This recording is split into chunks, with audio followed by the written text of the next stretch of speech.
Afternoon. This is Dr. Mark Goldstein. I'm a medical oncologist with the Center for Cancer and Blood Disorders, and I'm on the board of the Maryland, D.C. Society of Clinical Oncology. And this session, we're going to discuss about how to prepare for your doctor's visit. This is especially going to be geared for patients who are going to an oncologist or hematologist, as it were, but it also applies to all other doctors' visits. One of the reasons I've decided to give this presentation is because it's fairly obvious to me that patients frequently show up unprepared for the visit because they don't know what to prepare for. And in order to make the visits much more efficient, this video is designed to help patients get ready for those visits, to make it more fruitful and meaningful, both for the patient and for the provider.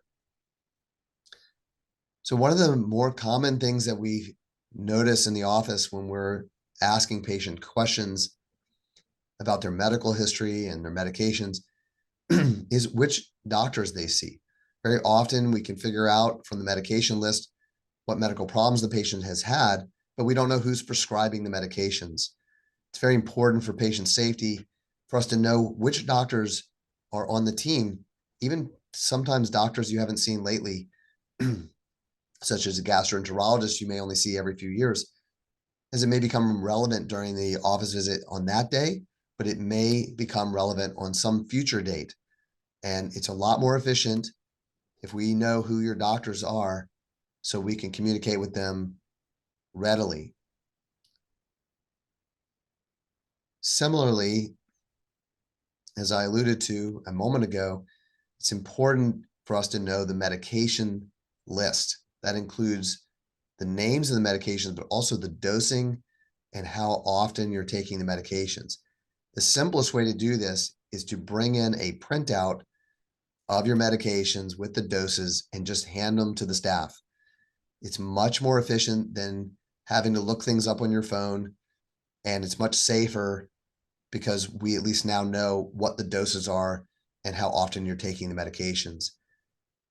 Some patients will give cumulative dosing, saying that they're taking, for example, 1,000 milligrams of something, when in fact, they're taking 250 milligrams every 6 hours. Those are not the same thing. So accuracy is very important, and knowing the doses and the names of the drugs is very important, both for your safety as for our accuracy. We don't want to prescribe a medication or change something based on false pretenses about what we thought you were taking. So it's very important to know your medications. It's also important when patients come to the office, especially to an oncology office, whether it's for the first time visit or your 20th visit, to let us know if you've had a scan done somewhere, whether you've been in the hospital or another doctor ordered a CT scan of the chest, for example. We'd like to know what's going on. It's not too hard to get copies of these reports, but if you come in and tell the staff you did have a test done, it's much more efficient for us to look that up before we go into the room to see you than when we walk in the room to see you, and then we have to step out to go find that test, which may be very critical to your care. Similarly, we want to encourage patients to, when convenient, to go to the same radiology facility for their different tests. It's very complicated when a patient goes to 3 different radiology facilities and now they have to carry discs back and forth and get them compared retrospectively. It's much more efficient and honestly safer for patients if they use the same radiology facility for comparative scans. But if that can't happen, that's okay. But at least tell us that you went so we know that something has been done. Finally, I think it's very important for patients to come in with a written set of questions. It doesn't have to be extensive, but very often patients are trying hard to listen to what's going on in the conversation in the office. And sometimes it's overwhelming. Sometimes it's just simply complicated.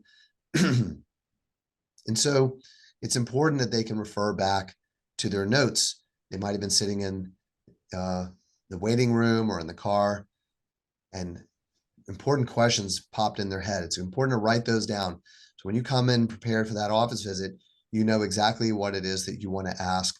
So when you leave, you have all your questions answered.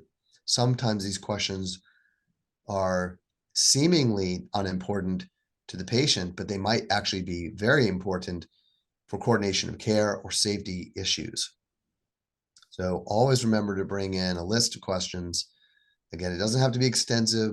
Sometimes it is, that's fine, but be prepared for that visit and you will get a lot more out of your visit and it will be a lot more efficient both for you and for your provider. I hope this is helpful information. Please pass it along to friends and family if they did not have an opportunity to watch this video. And please feel free to contact us with any questions or feedback. Thank you very much.